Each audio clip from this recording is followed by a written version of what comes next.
ხედავთ, როგორც ხედავთ, ეს ლოდი, რომელზეც არის ძალიან ბევრი რამ პეტრე-ხმალაძის შესახებ დაწერილი გარშემო, არ დახრილი. და რატო არის ეს ლოდი დახრილი?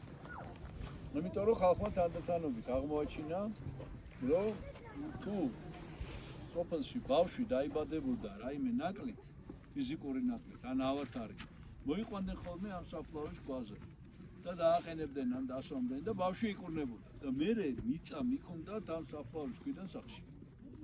და აი წარმოიდგინეთ, რამდენი მიწა უნდა წაიღო საფლავის ქვიდან სახში, რომ ესე იგი ეს საფლავის ქვა ესე დაიხავს. ანუ პეტრე-ხმალაძე ჩუმად აღასრულებდა სასწაულებს, რომლის შესახებ მაინც თუ ამ სოფლის მაცხოვრებელი არ იყავი, ან თუ არ ყავდა ვინმე ახლობელი, აი არ გეცოდინებოდა. აი ესეთი იყო პეტრე-ხმალაძე. და ბოლოს მინდა გითხრათ, რომ პეტრე-ხმალაძემ დატოვა ეს ვალდებულება აქ ეკლესიის მოვლის, ქრისტიანების მოვლის და თავისი ეს ვალდებულებები გადაულოცა ხმალაძეების გვარს.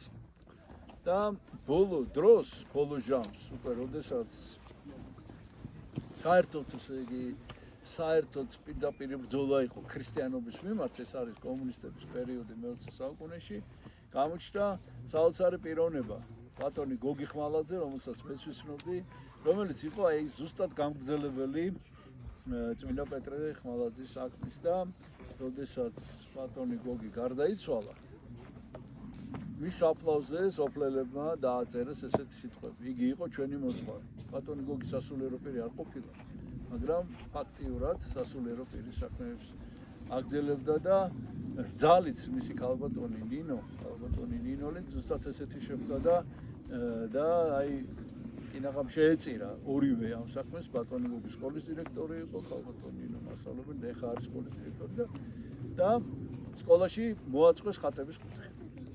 აი ეს ჯერ კიდე კომუნისტების დროს. და ასე რომ პეტრე-ხმალაძის საქმე გრძელდება დღემდე და შეგვეციოს მისი მადლი. ღმერთმა დაგლოცოთ, ჩვენთან არსხმეთ.